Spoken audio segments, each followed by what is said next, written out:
Muito boa noite. Deixa eu começar falando dele, James Bond. E eu quero falar sobre o James Bond porque, primeiro, que eu acho que é um herói que perpassa muitas gerações, não é verdade? Desde aqueles que assistiram seus primeiros filmes da década de 60 até os mais recentes, lançados no ano passado, conquistou gente dos cabelos mais brancos, a gente que foi ao cinema pela primeira vez. E o que eu acho importante é que, além de ser um grande sucesso, sustentado há tanto tempo aí, sendo uma das franquias mais lucrativas do mercado, já arrecadou ao longo desse tempo todo 9 bilhões de dólares, ele lançou para mim um conceito que é bem interessante, que eu acho que passa pela gente, mesmo se a gente perceber. É o conceito do homem perfeito. Esse é o James Bond. Primeiro, é um cara, e como um homem, eu vou falar, um cara elegante. Cara pintoso, é um cara charmoso, mas não vamos falar mais sobre isso, né? É um cara bonito. James Bond também é um galã conquistador, não existe nenhuma mulher que não caia aos seus pés morrendo de amores, por onde ele passa, ele deixa o seu rastro. Ele não tem medo de nada, ele tem bom gosto, se veste muito bem, só existe uma luta em toda a história da franquia, onde o cabelo dele fica desarrumado, você sabia disso? Você talvez nunca tenha reparado, mas se você vê o filme que o Timothy Dalton estrela, é a única vez que James Bond tem o seu cabelo desarrumado numa luta. O cara é elegante, não deixa o cabelo nunca despentear, e o principal, eu acho que isso resume bastante esse conceito da perfeição, não existe nada que ele não saiba fazer, e não existe nada que ele não saiba fazer muito bem. Ele não só sabe pilotar um helicóptero, seja ele qual for, ele sabe fazer isso como melhor do que qualquer piloto de qualquer força aérea, de qualquer nação do mundo. Ele não sabe apenas esquiar, e isso já lembra a gente de um monte de cena do James Bond, né? Ele, além de saber esquiar, ele sabe esquiar, atirar ao mesmo tempo, desviar de todo mundo no escuro e, no final, ainda saltar de paraquedas, com a bandeira da Inglaterra enorme no despenhadeiro, se livrando da situação. Ninguém pega ele numa perseguição de carro. O raciocínio dele é absolutamente rápido. Alguém fala uma coisa, ele em 5 segundos dá uma resposta, você levaria 20 anos para pensar, uma parecida. Ele não é apenas bom, resumindo tudo, ele é o melhor. Agora imagina você e eu tomamos uma decisão séria, madura, aos nossos 15 anos, e a gente fala assim, olha, um dia eu quero ser igual ao James Bond. Decisão séria e madura. Você com 15 anos. Bom, você tem 15 anos, para botar aí mais ou menos 15 anos você vai começar, em 15 anos você vai ser um agente da coroa britânica, aos 30 anos, você tem 15 anos para ser, primeiramente, você tem que aprender a pilotar em 15 anos helicóptero, submarino, avião, ônibus, seja lá o que for. Você tem que saber fazer isso perfeitamente. Você tem 15 anos para ser um mestre em várias artes marciais. Você pode ser de chão, pode ser de combate, pode ser do que for, você tem 15 anos para fazer tudo isso. Ser um exímio atirador, porte atlético, o maior galã de todos os tempos, o maior esportista, seja lá do que for, você tem 15 anos para fazer isso. Já imaginou como é que seria a sua rotina? Quantas aulas você vai fazer? Quanta pressão de verdade a quanta pressão você vai se submeter? E quantas críticas você mesmo vai se fazer, já que se o seu alvo é, em 15 anos, se tornar o agente 007, quantas críticas você vai se fazer, já que você colocou um parâmetro tão alto, tão alto, tão alto, que a gente, para o filme, é quase inalcançável, mas para a vida real a gente sabe que é absolutamente inalcançável. Vou começar pelo final do pastor Leonardo. Tá bom, pastor, você falou, e o que isso tem a ver com a palavra de Deus? O que eu levo para casa? Calma, gente, isso tem tudo a ver com a gente. Como eu disse, não é só um imaginário criado por um escritor, criado e desenvolvido por cineastas, é alguma coisa que, por, inclusive, fazer tanto sucesso, significa ou mostra a conexão que isso tem com a nossa realidade, com o nosso dia a dia. Talvez não com a mesma fantasia, talvez com não o mesmo grau, a mesma dimensão, mas de alguma maneira nós procuramos ser essas pessoas perfeitas. ser as pessoas absolutamente boas em tudo, e parece que o nosso tempo cada vez chama a gente para viver esse tipo de realidade, e por isso que a gente anda tão estressado e tão cansado. Já reparou como é que é na informação? Sobre a informação, a gente senta e conversa, e você já viu o novo filme do fulano de tal? Você já leu o artigo novo daquela pessoa? Você já viu aquele post no Facebook que foi compartilhado por mais de 1000 pessoas? Você já viu aquela reportagem sobre a dieta nova? E de vez em quando, você já leu aquele livro? Você já reparou que na informação, o tempo inteiro a gente é bombardeado por você já, e a gente começa a carregar uma culpa enorme se a gente lê, ou a gente participa dessas conversas, em algum momento a gente tem que dizer, não vi, não li, não assisti, não cliquei, não abri a página, não me interessei. A gente vive uma época onde a gente é culpado por não saber. Na opinião, hoje em dia, na informação, isso tudo, na opinião, a gente precisa ter opinião sobre todas as coisas. Lança uma polêmica nova, não é apenas nas mídias sociais, mas principalmente nas nossas conversas, parece que a gente já tem que ter lido do início ao fim tudo que já foi dito sobre aquele novo assunto que até ontem a gente não tinha a menor ideia. Precisamos ter uma opinião sobre todas as coisas, o tempo inteiro, e que seja profunda e compreensível. Na saúde, no corpo, além de saber o que comer, a gente precisa saber o que não comer, e além de saber o que comer, o que não comer, isso tudo tem que resultar não apenas em saúde, mas numa estética maravilhosa. Na nossa cultura geral, cá entre nós, ainda que isso não seja dito na nossa conta bancária, na nossa performance do dia a dia, de ser o centro das atenções, de ser o mais querido, de ser o mais inteligente, de ser o mais articulado, de ser o mais comunicativo. A gente vive nessa enxurrada de alta performance, de pressões que fazem a gente, no fundo do túnel, eleger o James Bond como um ícone do tempo em que a gente vive. E quando você percebe, a vida passou, o tempo passou, você envelheceu, você se cansou, e você correu atrás de tanta coisa, e depois pessoas sábias no futuro vão dizer para a gente, olha, não valeu a pena correr atrás de tanta coisa. Estamos à procura de tantas coisas, e estamos, por causa disso, nos sentindo extremamente exaustos e cansados, e essa é uma doença, gente, antiga, mas que se reveste de muitos jeitos, quando volta e meia essas coisas vêm, é como se fosse um vírus mutante, que se a gente conversasse com alguém há 30 anos atrás, há 40 anos atrás, talvez coisas parecidas, a gente quer imaginar que não, mas coisas parecidas se revestiam de geração em geração, onde a gente está procurando tanta coisa para ser, para parecer, para ter, para adquirir, e a gente no fundo do túnel vive cansado. E Jesus contou uma história, certa vez, de um homem que queria acumular, e achou que a sua vida seria assim. Trabalhou tanto, esse homem, até que o dia ele recebe uma chamada, que não foi no seu telefone, mas que foi uma chamada celestial, e eu quero contar para vocês essa história, por isso, abre a sua Bíblia, em Lucas capítulo 12, versículos 13 a 21, e vamos fazer as conexões agora. Página 81 dessa Bíblia que está à sua frente.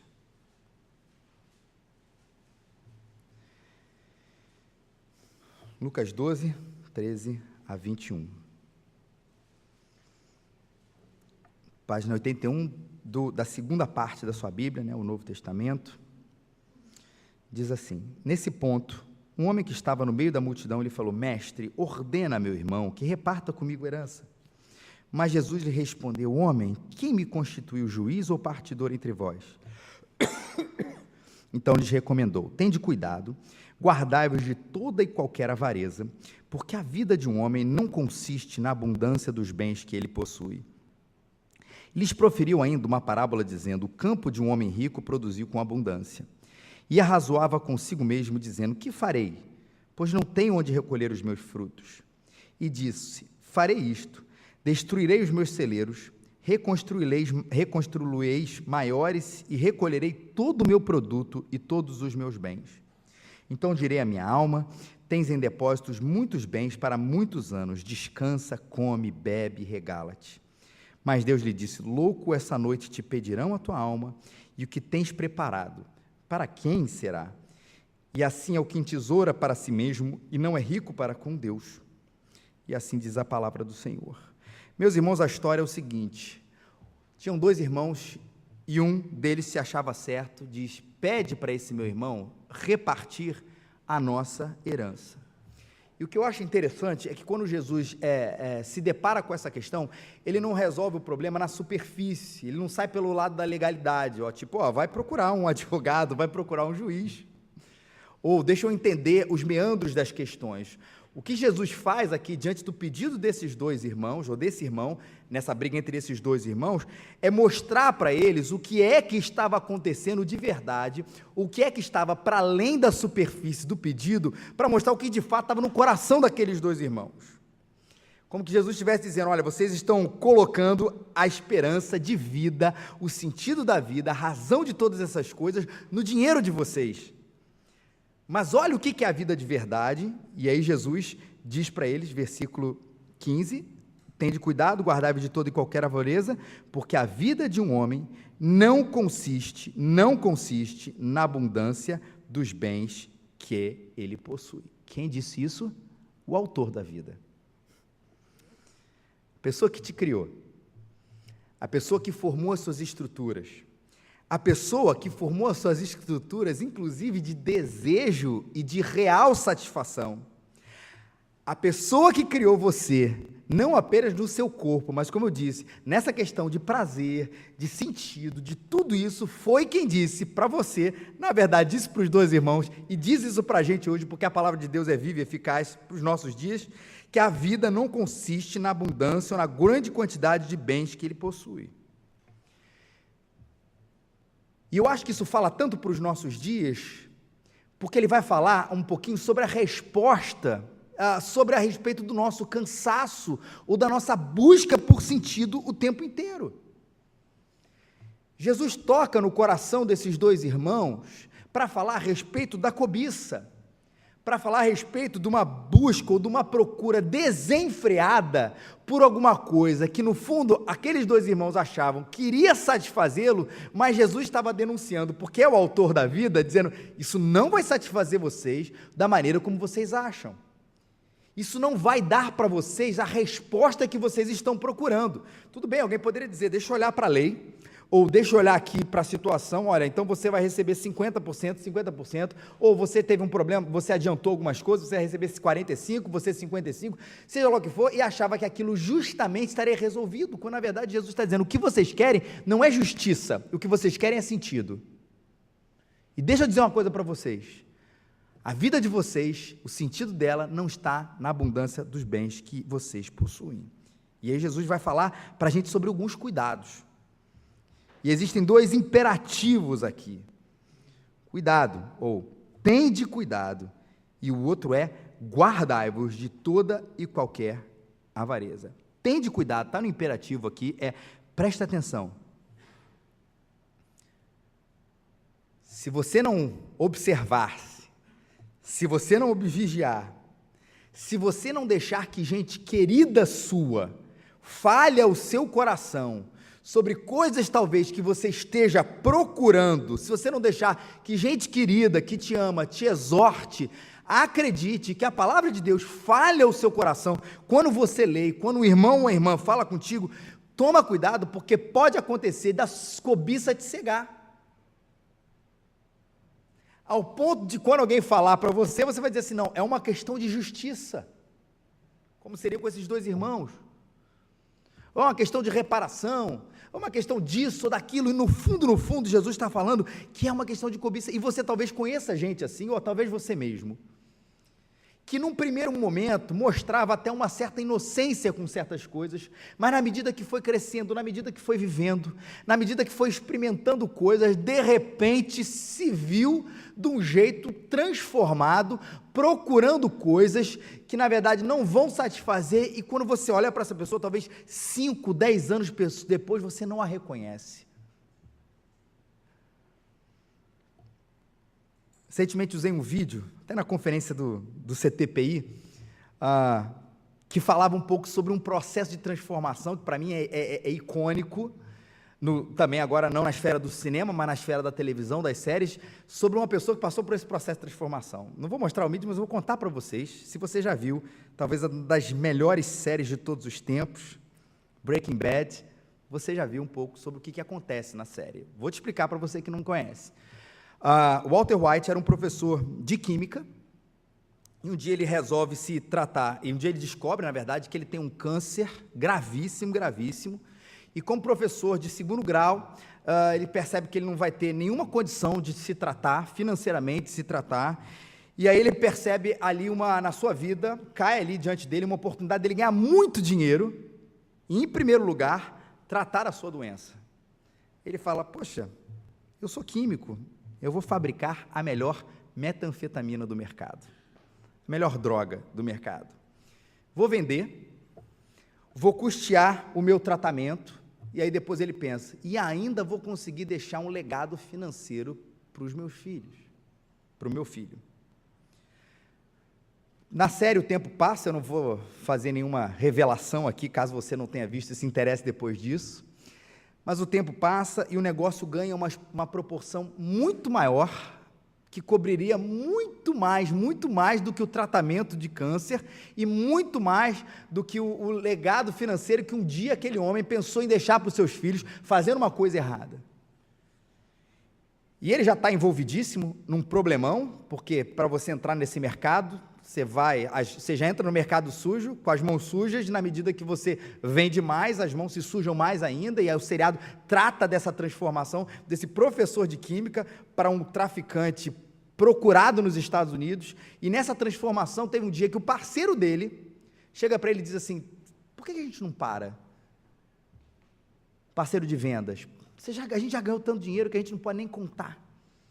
A gente já vendeu tanto, a gente já tem o nosso nome, para que a gente vai precisar vender mais? O seu tratamento está pago, a herança para os seus filhos está pago, e ele, para mim, ele diz uma das séries, uma das frases que marcaram a minha cabeça quando eu vi aquele seriado, quando eu vi esse episódio. Ele diz, Jesse, nós não estamos no negócio do dinheiro, nós estamos no negócio do império. Não era mais, começou com uma coisa errada, para fazer uma coisa certa, tratar o seu câncer, depois para deixar um legado, e de repente o que ele queria mesmo era construir um império. E a história que parece tão distante da gente, que é ficção, para mim ela se torna realidade quando a gente percebe que essas pequenas decisões ou pequenas mudanças vão acontecendo, e a gente vai sendo tomado por uma cobiça tão grande, em vez de olhar para trás, prestar atenção, deixar que Jesus fale ao nosso coração, através da sua palavra lida por nós ou dita por alguém, para que a gente não caia nesses mesmos erros, quando o primeiro erro é dizer, isso nunca vai acontecer comigo. Eu não posso ser seduzido, eu estou acima de qualquer suspeita, e aquele que está de pé, que olhe para aqui, não caia. Tome cuidado, ninguém está imune. Preste atenção, tome cuidado. E a segunda palavra de Jesus, o segundo imperativo é guardai-vos de toda e qualquer avareza, ou evitai toda e qualquer avareza, que é outra ordem de Jesus no imperativo aqui. Guardai não é, olha, faz o seguinte, evita. Se der, por favor, passa de largo. Não é isso. A ordem de Jesus é evite a todo e qualquer custo, não entre por esse caminho, não cheire esse caminho. E a gente vive numa cultura onde, às vezes, o que é dito é o contrário. Esse é um bom caminho. Estão lembrados de outro filme da década de 80 que falou que a cobiça era um bom caminho? Wall Street, poder e cobiça, o principal, né, o Gordon Gekko, diz a frase que virou também o ícone do filme: cobiça é bom. Ou a cobiça é boa. Cobiçar é bom. E a gente sabe que não é um pieguismo que fala que a ideia é que o dinheiro é ruim em si mesmo, ou pieguismo que dizendo assim, olha, o bom mesmo é a acomodação, não procura outras coisas, isso é pieguismo.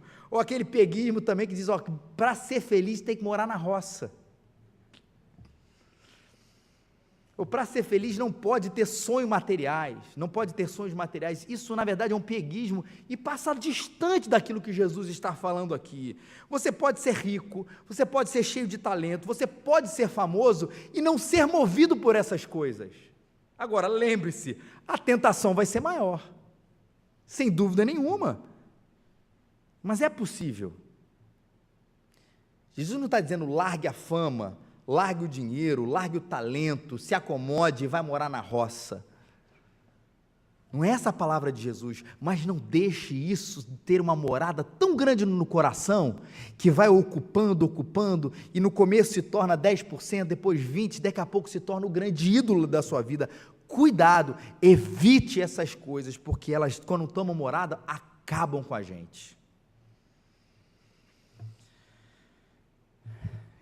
E o desafio da gente hoje, como eu disse, é parar de persegui-la, porque, na verdade, se a gente olha para a nossa vida, ela não está nos satisfazendo. Aquilo que nós estamos desejando, que a cobiça diz, vai e alcança, você vai conseguir e você vai ser feliz, a gente corre, e nada nos satisfaz, ela só está nos deixando mais estressados, mais cansados, que não tem a ver com o físico, mas tem a ver com a nossa estrutura. E você concorda que é difícil demais dizer isso para o homem do século XXI? Dizer para a gente hoje isso? Falar sobre esse assunto? E Jesus, com essa palavra aqui, versículo 15 principalmente, com essa situação dos dois irmãos, Jesus dá conta para falar melhor ainda, para ilustrar melhor ainda para a gente, ele vai contar uma outra história, uma parábola, vai contar uma história, né, à luz dessa história aqui. E ele diz o seguinte, que o campo de um homem um dia produziu muito. Isso começa aí no versículo 16. Mas demais, e esse produziu tanto, ao ponto dos celeiros, o lugar onde se armazenava aquilo que o campo produzia, não conseguia comportar toda a colheita. Aí esse homem pensou, olha, sabe o que eu vou fazer? Vou derrubar os meus celeiros, vou construir outros maiores, e ali eu vou colocar todos os meus bens, todos os meus frutos disso. E aí esse homem, certo dia, ganhou tanto, que achou que a vida dele estava ganha.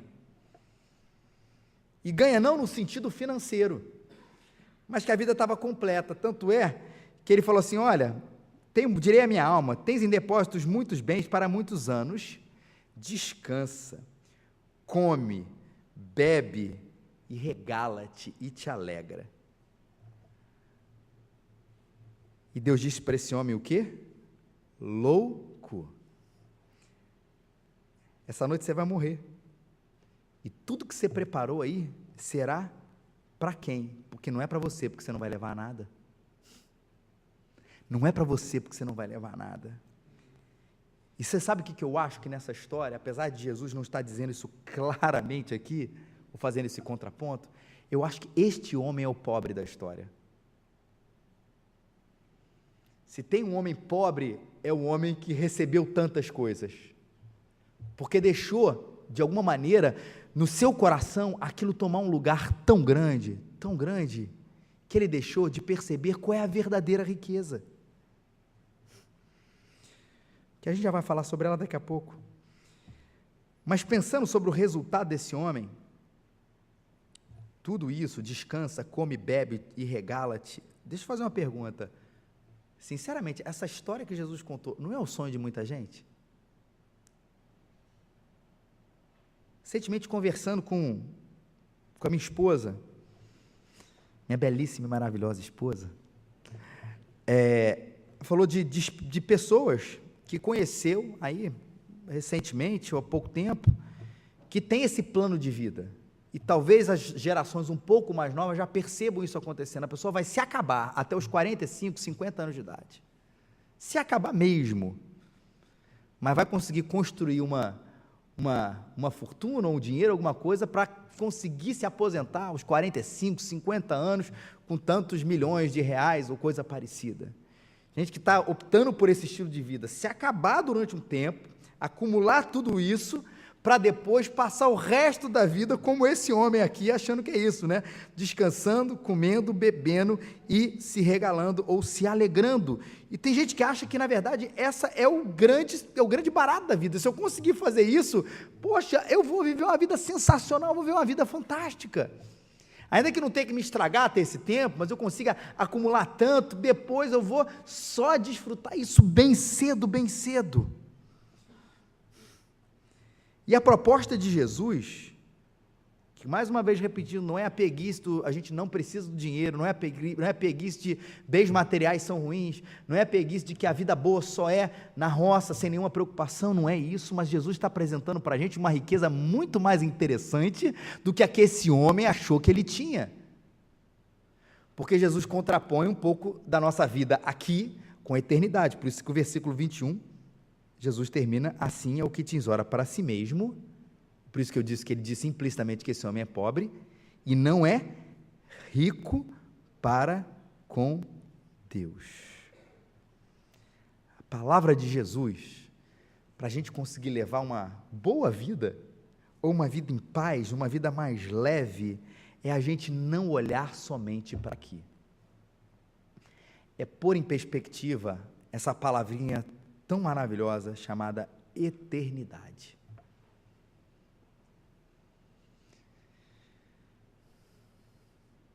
Não se engane pelo dinheiro, não que ele seja ruim, mas ele não te entrega tudo e vai te deixar ainda mais exausto sobre a vida. Mas quando a nossa riqueza em Deus existe, essa sim nos completa. E o que a gente pode fazer com esse tesouro, chamada eternidade, ou na verdade chamada vida com Deus? 3 coisas. A gente pode rejeitar, dizer: eu prefiro o meu coração no presente, nada de eternidade, eu prefiro o meu coração no presente, sem Deus.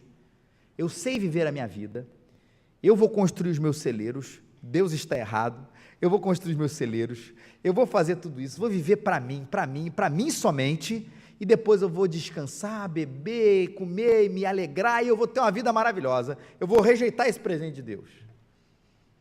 A segunda maneira de lidar com esse presente de Deus é reinterpretá-lo. É o coração no presente, ou no meu presente, com Deus. O que eu quero dizer com isso? Que é uma maneira errada também, gente. Eu sei viver a minha vida, eu já tracei os meus planos, eu já tracei a minha história, eu sei o que me satisfaz, mas agora eu conheci a Deus. Sabe o que eu vou fazer? Eu vou pedir a Ele que abençoe os meus planos para que eu viva no meu presente do jeito que eu construí. E tem muita gente que infelizmente leva a vida dessa maneira, inclusive acha que o encontro com Deus é esse encontro com esse gênio da lâmpada. Agora sim, estava difícil viver a minha vida, estava difícil realizar os meus sonhos no meu presente. Agora eu conheci Deus, Deus vem aqui, resolve, me abençoa, traz isso, me dá isso, abre esta porta. E a pessoa começa a viver com Deus dessa maneira, inclusive busca Ele para que os seus sonhos se realizem, vem à igreja para que as suas ambições sejam satisfeitas. Isso na verdade não é a proposta de Jesus. Você pode rejeitar, você pode reinterpretar erroneamente, ou você pode viver como Jesus Cristo quer que a gente viva, pela fé. É o coração na eternidade, mas uma eternidade que se faz presente hoje, e se faz presente na forma mais sublime, que é sim o futuro, quando a gente estiver vivendo com Deus eternamente. Isso é viver pela fé.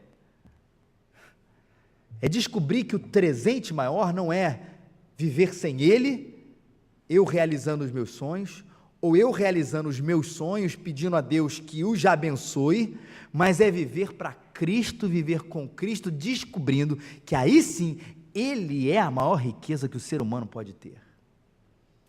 E esse promete o que cumpre, gente. Em uma frase: busque a simplicidade com Deus. Não é só buscar simplicidade. Você poderia traçar a gente vários outros caminhos, mas buscar a simplicidade com Deus. Buscar a simplicidade, primeiro, de quem tem a sua identidade em Cristo Jesus. Liberte-se da obrigação do amor do próximo, por exemplo. Liberte-se da obrigação de ter isso ou aquilo. A minha identidade é: eu sou filho de Deus. E essa é a maior riqueza, esse é o maior privilégio, essa é a maior alegria que um homem e uma mulher, o ser humano pode ter nessa vida, a sua identidade em Cristo. É isso que satisfaz. Tem o seu alvo de vida Cristo.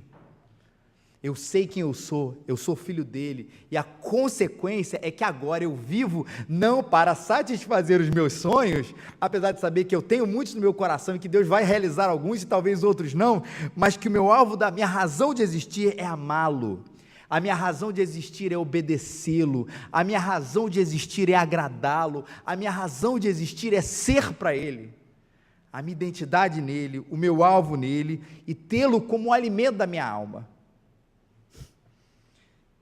Tem muita coisa boa na vida, gente, mas nada é melhor do que Jesus dentro de nós.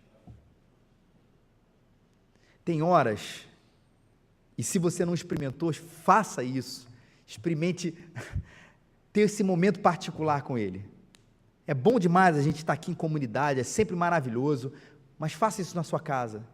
E não apenas para você ser informado sobre a palavra de Deus, quando você ora, quando você lê, mas para você gastar tempo com o seu Criador. E você vai perceber que você não é só informado sobre as verdades, mas que você é alimentado pela presença dEle. Esse é o aspecto mais místico, entre aspas, mais transcendental, entre aspas, mas é mais espiritual e que quando a gente tem relacionamento com Ele, a gente desfruta mesmo.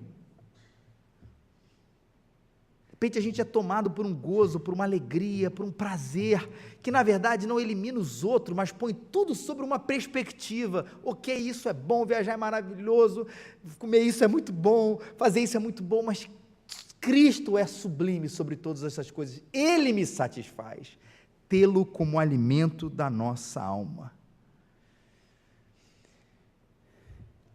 Como é que eu consigo isso? Como é que eu posso ir em direção a Jesus, a Deus, para ter o que Ele tem para me oferecer, essa verdadeira riqueza? Você não pode ir em direção a Ele. E a boa notícia é que Ele veio em direção a nós. A gente não podia chegar até Ele. A história que a Bíblia nos conta é que nós somos pecadores, separados por Deus, desconectados dEle.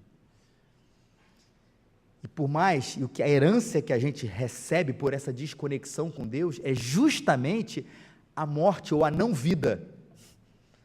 Por isso que a gente fica à procura de tantas coisas e não as recebe, porque a gente está procurando deuses ou respostas em coisas, em deuses ou em pressupostos que na verdade só vai receber em Deus, e a gente está cego nesse processo, por causa disso chamado pecado, e a gente tenta chegar até Ele, mas ninguém pode chegar até Deus pelos seus próprios esforços, ninguém.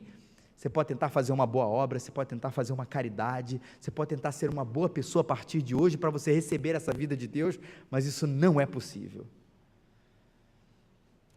Mas a boa coisa é que você não precisa comprar esse tesouro, que você não precisa se esforçar por esse tesouro, Ele veio até nós. Deus nos amou de uma maneira tão grande, que enviou o seu próprio Filho, não apenas para nos apresentar a salvação, ou apresentar esse tesouro, mas para nos salvar. Ele não veio dizer, está aqui, Ele veio resgatar o nosso coração. E a resposta disso tudo, quando a gente encontra esse Cristo, é que a gente não encontra, como eu disse, uma informação nova, a gente não encontra uma religião nova, a gente não encontra uma filosofia nova, a gente encontra a verdadeira riqueza, que é ser reconectado com o Pai e perceber que Cristo é tudo, absolutamente tudo que a gente precisa. Essa é a verdadeira simplicidade. Para que construir celeiros? Tantos celeiros. Para que ficar preocupado em ser tantas coisas? Para que ficar ocupado em buscar tantas coisas que não nos satisfazem, quando a resposta está aqui, diante de nós, Jesus Cristo. Se você ainda não o recebeu como Senhor e Salvador da sua vida, entregue sua vida para Ele hoje, receba essa presente chamado salvação e descubra, mais do que uma religião, o sentido da vida, a simplicidade, a alegria de viver com a riqueza de Deus. Quero orar por você. Senhor nosso Deus e nosso Pai, louvo o Teu nome, Senhor, por essa riqueza tão maravilhosa que é gratuita, Pai, que nós não precisamos nos esforçar para chegar, mas que essa riqueza veio na nossa direção. Jesus veio até nós. Muito obrigado por isso, Senhor, e eu te peço que a Tua obra de salvação, de transformação, possa estar presente em corações aqui nessa noite, Pai, para que se entreguem a Ti, para que descubram essa transformação, Pai, e para aqueles que ainda, pela primeira vez, talvez não tenham tido essa experiência, que possam ter, mas para aqueles que já Te conhecem, para todos nós aqui, como a gente ainda precisa redescobrir essa verdade, como a gente ainda precisa, Senhor, parar de tantas cobiças, seja de que natureza forem, Senhor, mas que na verdade só tem nos deixado mais cansados, mais insatisfeitos, Pai, quando na verdade o tesouro maior está diante de nós, ó Pai. Nos dá essa alegria, Pai, tão grande de Te pertencer, de reconhecer que somos salvos, de ter o Senhor como alvo e como alimento da nossa alma, Pai. Por favor, Pai, abre os nossos olhos e o nosso coração para essa verdade, em nome de Jesus. Amém, Pai.